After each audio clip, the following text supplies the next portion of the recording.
Hello, good afternoon. This is U.S. Immigration Attorney Sharifa Tharpe. I'm here live to take your U.S. immigration related questions, and I have a good topic for you today. Can your spouse take away your green card?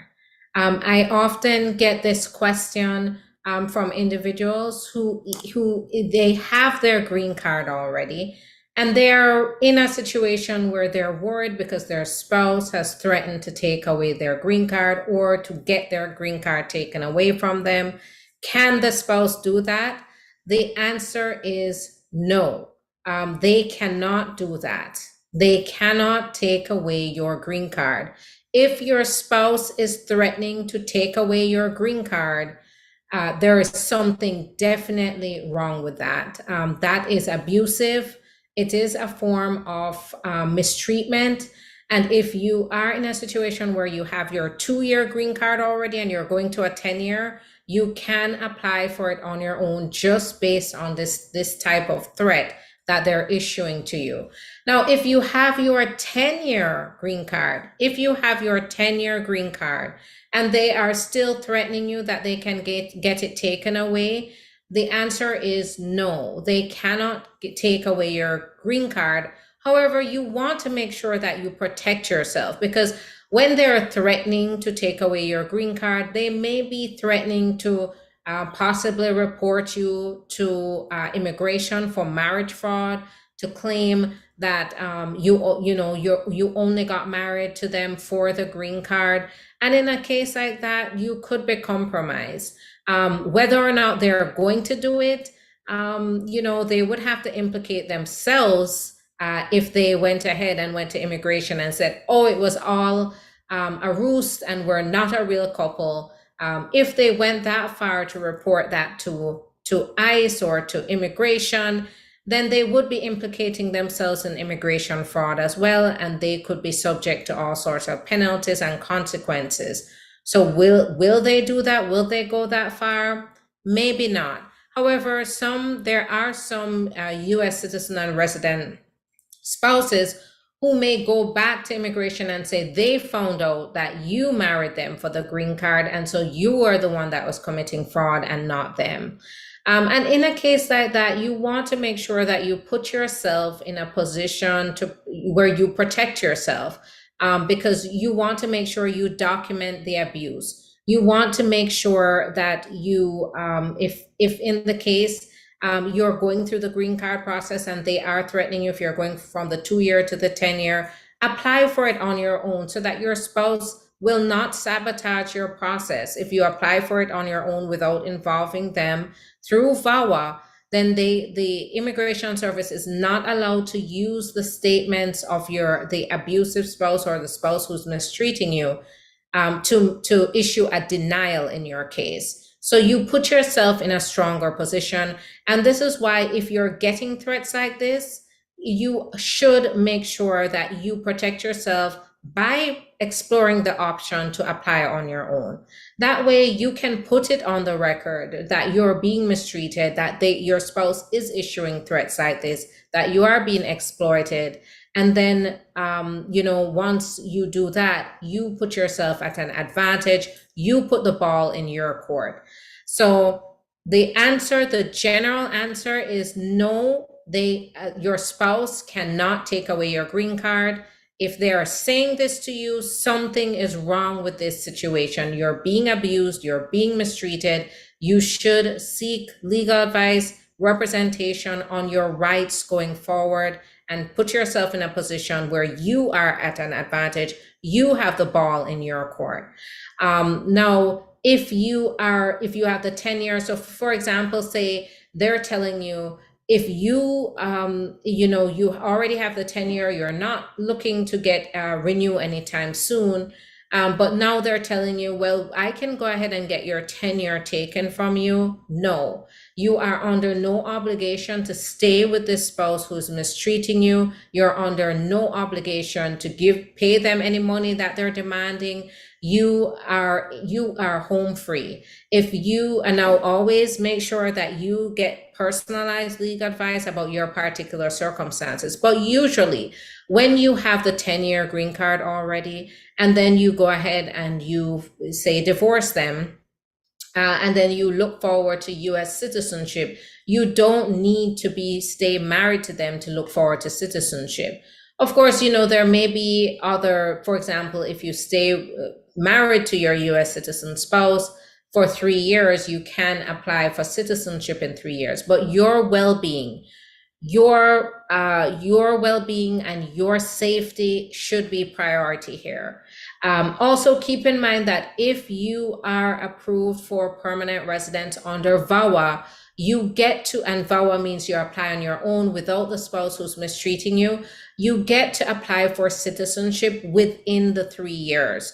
So, this offers the benefit of a shorter period of time to apply for citizenship if you have to protect yourself and apply for the permanent residence on your own. Now, if you have the 10-year, you can go ahead. You don't need your spouse to be able to apply for permanent residence once you have the permanent residence for 5 years.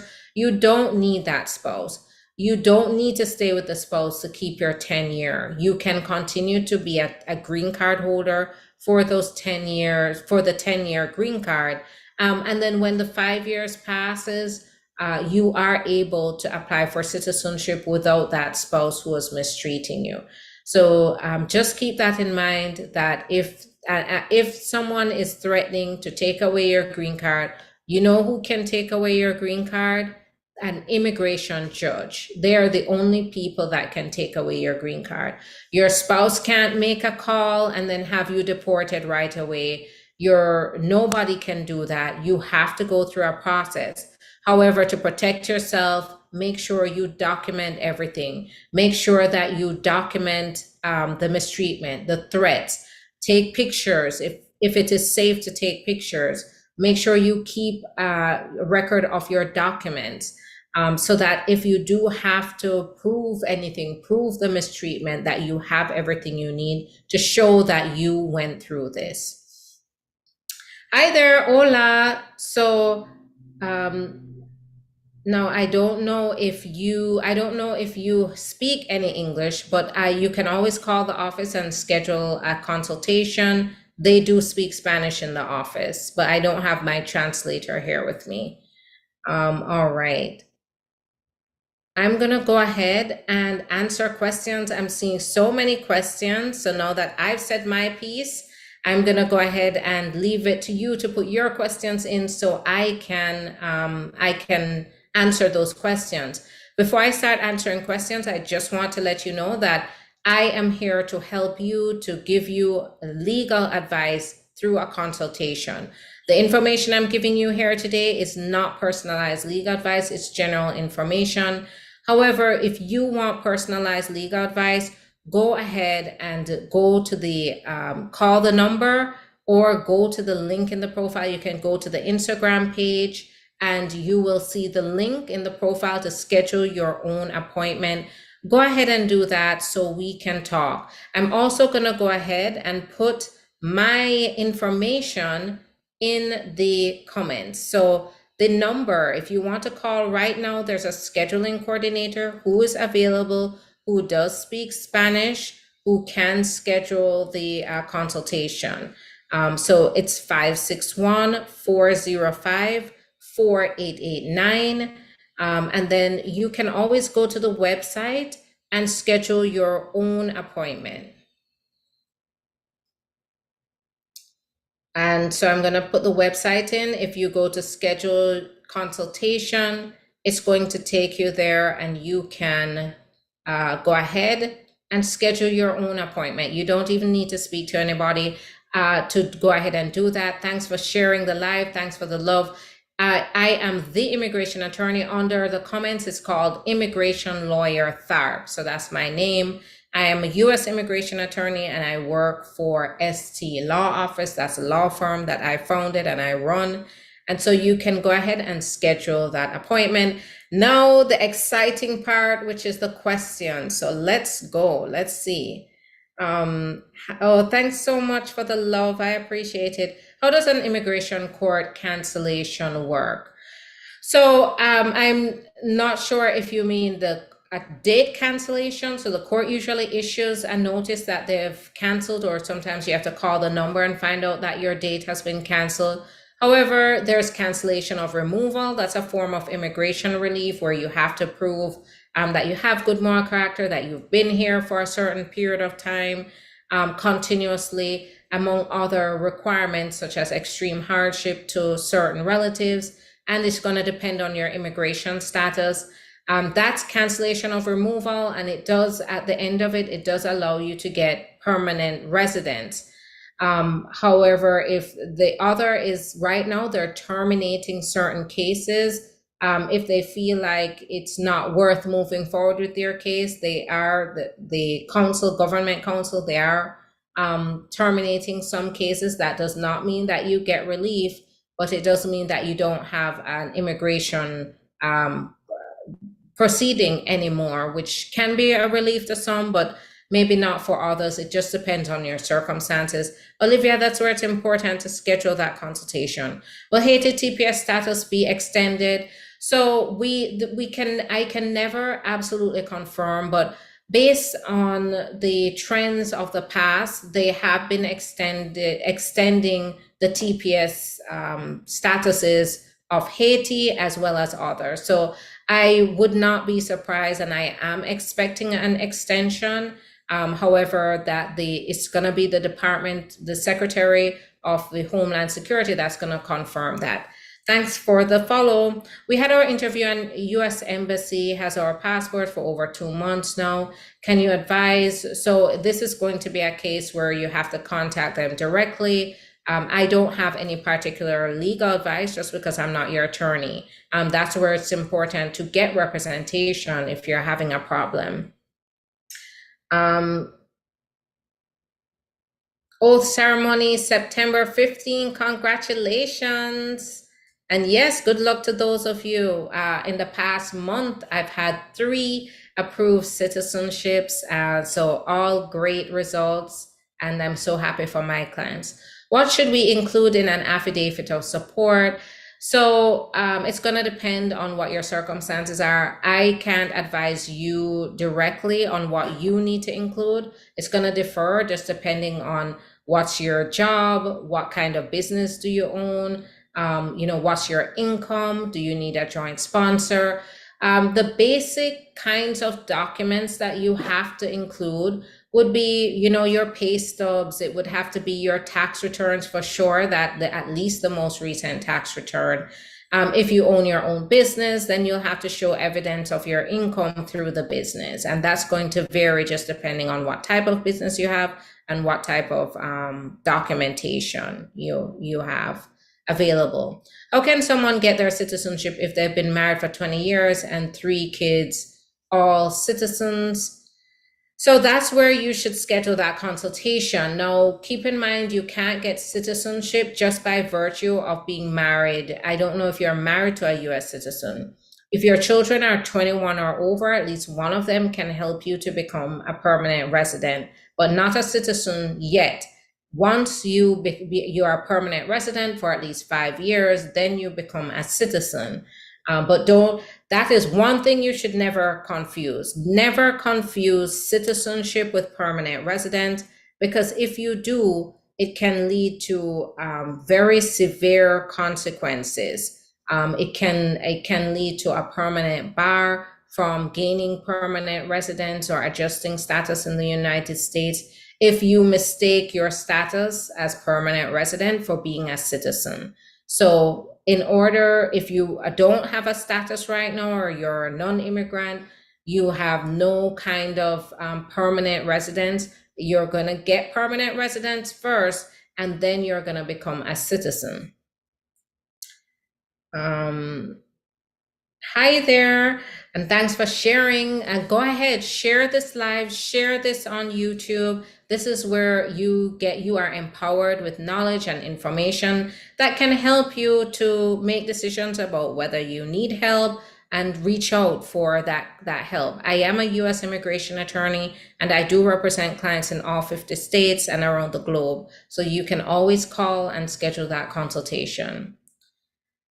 What should we include in an affidavit of support? Okay, so I answered that. Have you heard any updates in regards to Haiti TPS status being extended? So no, but I wouldn't surprise me if they do.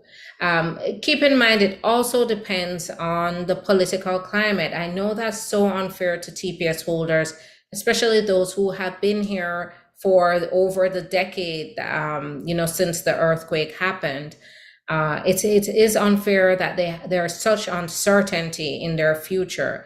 And so if in 2 years it may be extended, and I think it's going to be extended because the deadline is coming up, and I think it will be extended.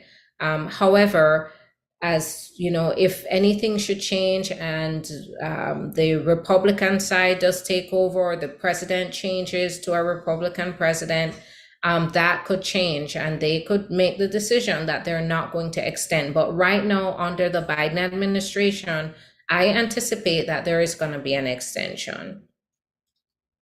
If I marry a soldier from the US Army, will I get my green card earlier? No, not necessarily. It just depends, hot sauce. That's where the consultation is going to be very, very important. What about adopting my nephew, then file for him? Is it a long process? It's going to depend on your nephew's age, your nephew's country, your nephew's circumstances. For example, if your nephew is here in the United States and your nephew is under the age of 18, under 21 in some states, and he was abandoned by at least one of his parents or mistreated by one of his parents, he may qualify for a special type of status that could lead to his permanent residence. And it would not necessarily involve you adopting him, but rather maybe you being designated as guardian by the court. This is a three-step process where first the court has to issue what's called a predicate order, basically just outlining certain conditions that he is he is under the custody of the state, that he has to have a guardian, the court order designated guardian, and basically stipulates that it's as a result of mistreatment by at least one of the parents. And then after that, they can go ahead and apply, once they get that order, apply for this special status. Once this is granted, they can get a work permit right now, and then wait for their turn in a wait list to be able to get permanent residence. So if this is something that you're interested in and your nephew is here in the United States, you can always give us a call. If your nephew is outside of the United States, then it's going to involve a form of international adoption, and it's going to come down to a lot of different facts regarding the country, regarding the age of your nephew. When we submitted affidavit of support, we forgot the contract. How long does NVC take to recheck file? So, you could expect a few weeks. Can you file for your citizenship before 5 years? 4 years and 9 months, and whether you can get it earlier than that is going to depend on, are you married to a US citizen or are you in the military?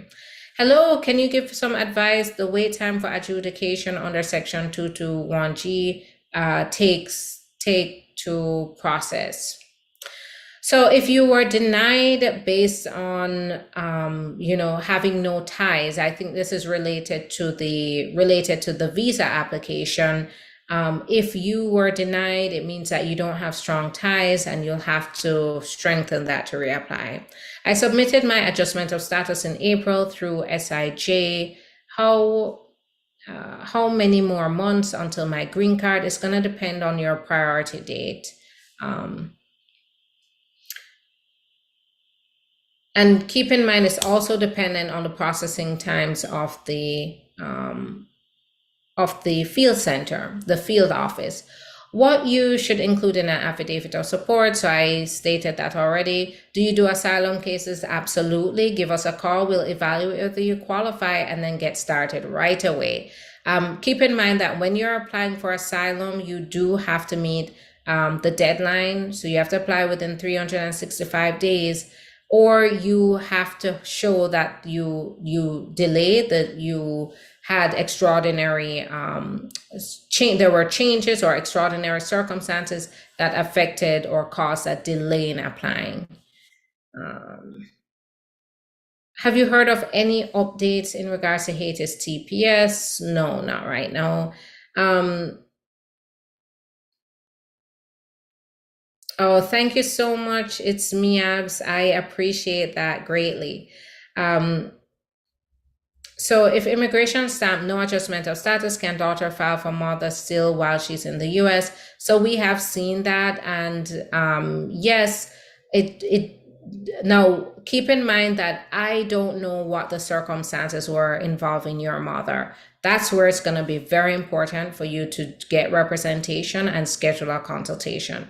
However, I have seen that, and it usually does not create an issue for adjustment of status as long as it has no legal meaning. In some situations, it depends on the visa. For example, if it's a crewman's visa, then adjustment of status would not be permitted. So you have to be careful about what type of visa your mom came in with.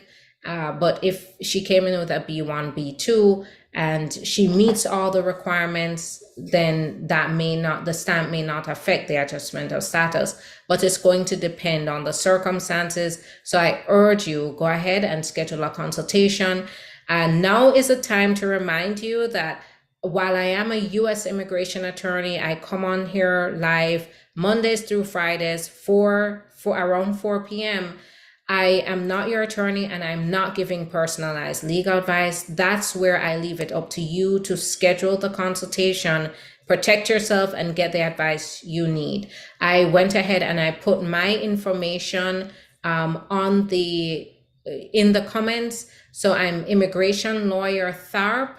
You can see the website and the phone number. You can go ahead and use that.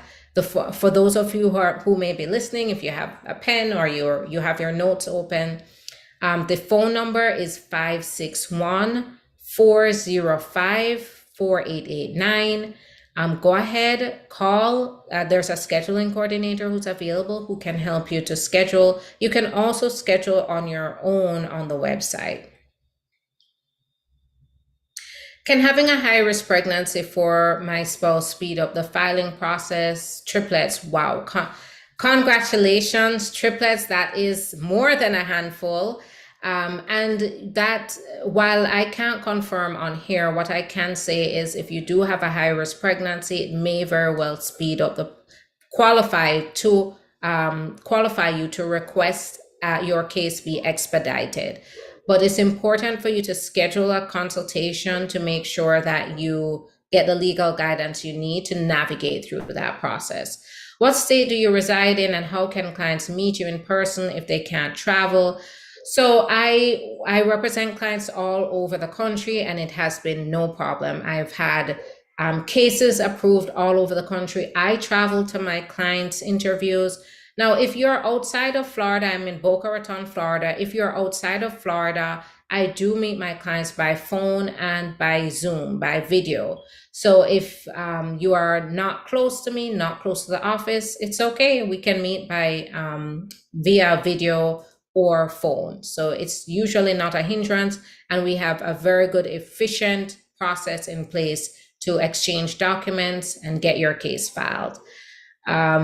So my military parole in place is still pending for over a year now. Yes, so unfortunately, processing times. How long do you recommend to wait for a work authorization before contacting USCIS? It's going to depend on the processing time of the field office. So if the field office's processing time is 12 months and you're at 13 months, it's at that point that you should contact them to see if you can get your case pushed forward. will I have any issues if my green card has been expired for 5 to 7 years already? It depends on, so you can have issues, of course, because while you're still a permanent resident until a court says otherwise, you don't have official proof of that.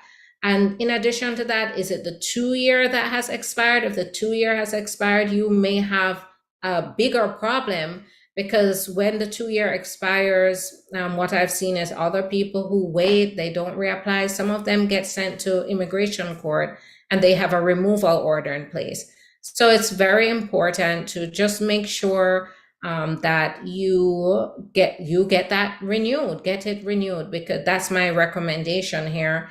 Now, the reason that it's been expired for 5 to 7 years, I'd love to hear about it, and I love to advise you further. Go ahead, schedule that consultation. What's the next step after getting your notice when you file for citizenship? So it's to wait for they're either going to schedule the biometrics notice, that's a fingerprinting for the background check, or issue a reuse notice. After that, they usually schedule the interview. How long will filing for my undocumented stepchildren take? I'm a US citizen, could take anywhere from 6 months to a year. What is the process if you came to America in 1983 at the age of 9 and your parent was a citizen? So if that's the case, you came at the age of 9, I'd want to know, how did you come? What's your status? Are you a permanent resident? Were the parents citizens already when you entered the US? In that case, you may very well be a US citizen yourself and not a permanent resident. So go ahead. That's where it's important to schedule that consultation, because there are a lot of facts that we would have to evaluate to determine whether you are already a citizen here. Can a high-risk pregnancy speed up filing process? Yes, it very well may. It may, but it depends on the circumstances, and it's very discretionary. But there's a good case that could be expedited. The reason I got refused was because my mom filed joint taxes and they requested an I-864A. So, okay, so to get legal advice, that's very specific, but they probably joint taxes with her spouse maybe, and if she did that, he or she, the spouse, is gonna need to sign that I-864A. If you're having issues, get in touch, schedule the consultation. That's why we're here as immigration attorneys. Don't try to do it on your own, because it does lead to a lot of problems when things go wrong. I've had a green card for over 30 years, but has now been expired for 5 to 7 years. Will that be a problem? It may it may be an inconvenience, but my question is, what about citizenship? So go ahead, call, schedule, let's advise, because citizenship may be your best option here. Why haven't you filed for it? What's causing you to delay on citizenship since you've been a permanent resident for over 30 years? And why is it that you haven't renewed? That I would want to hear that and be able to advise you further, just based on the facts that you've given me. Does child support affect to become a resident? Usually not. Where child support, supporting the children have to be listed on the affidavit of support, and you have to meet the income requirements to support the children. But they don't usually ask for child support, and it's going to depend on what's going on, how bad are are the child support payments delinquent? Has someone been arrested as a result of it? Then that could create problems. How long do you recommend to wait for work authorization before contacting the USCIS?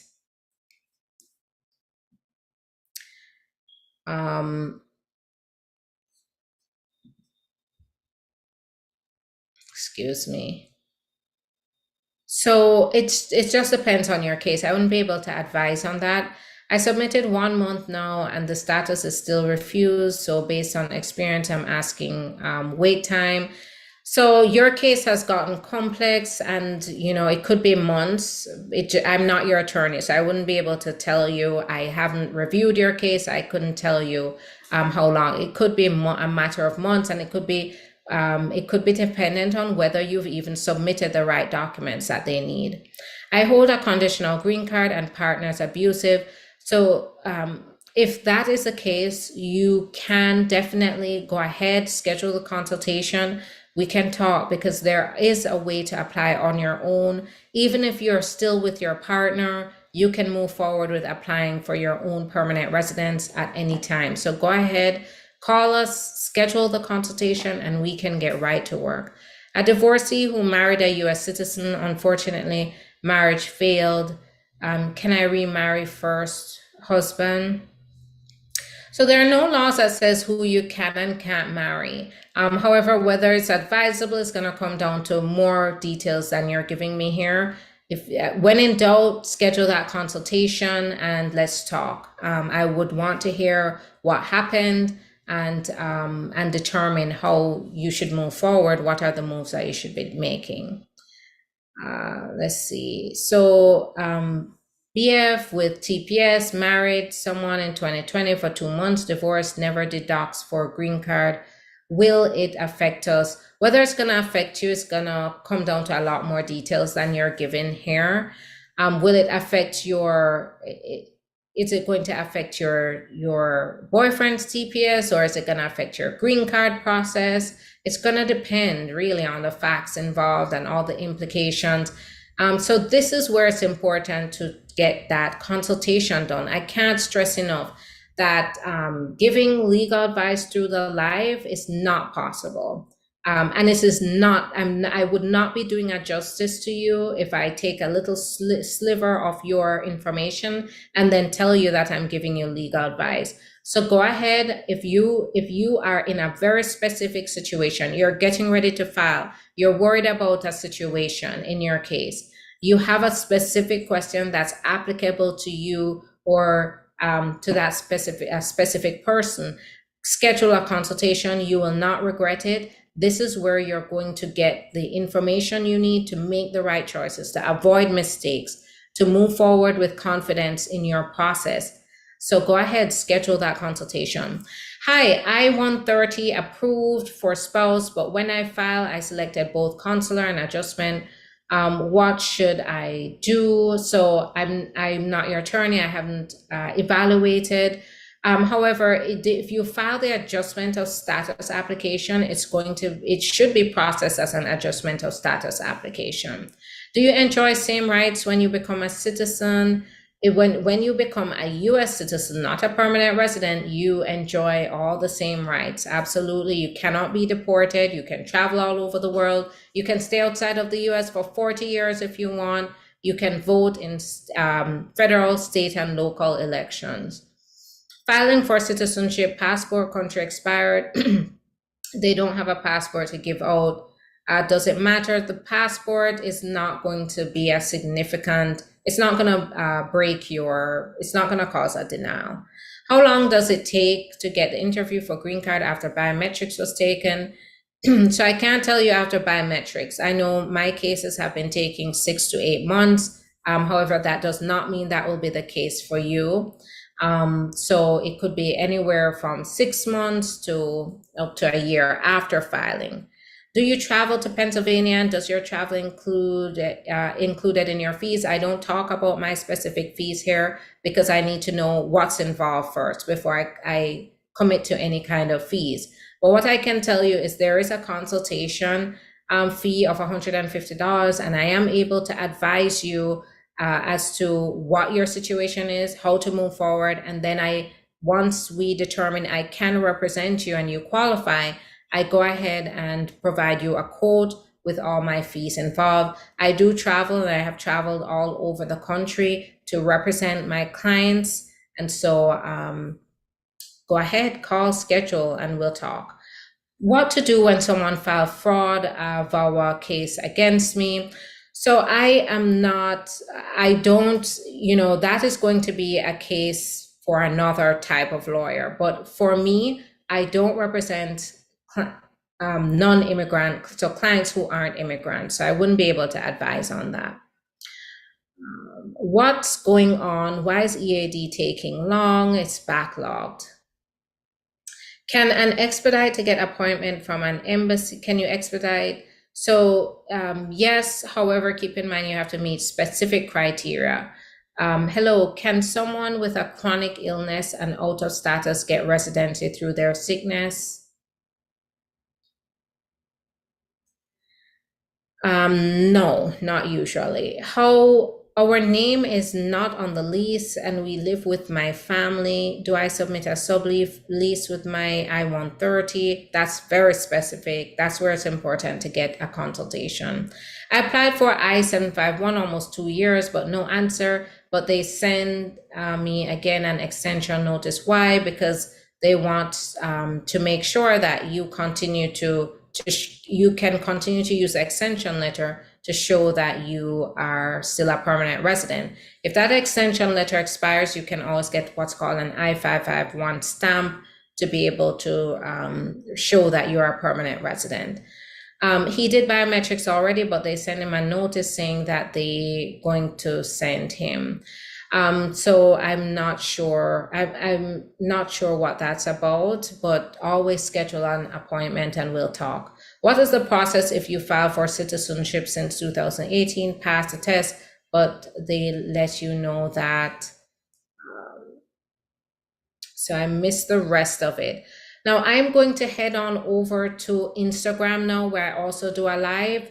I am the immigration attorney on Instagram. Go ahead, join me there, and we can talk more about your questions. I'm the immigration attorney. If you can't join me on Instagram in a quick minute, go ahead and join me tomorrow at around 4 p.m. Eastern time, where we'll continue to talk about your questions, and I can bring a topic as well. These were all great questions. I'll be back tomorrow to continue to answer. And thank you for the shares. Thank you for the love. I appreciate it. And we'll be talking tomorrow. Or if I don't see you in a minute on Instagram, go ahead, schedule that consultation. You can go to the Instagram link on the profile. And on Instagram, you'll see everything you need to get in touch with me to schedule the appointment or to schedule for yourself. See you in a minute on Instagram or in a consultation or tomorrow. Have a good one. Bye-bye.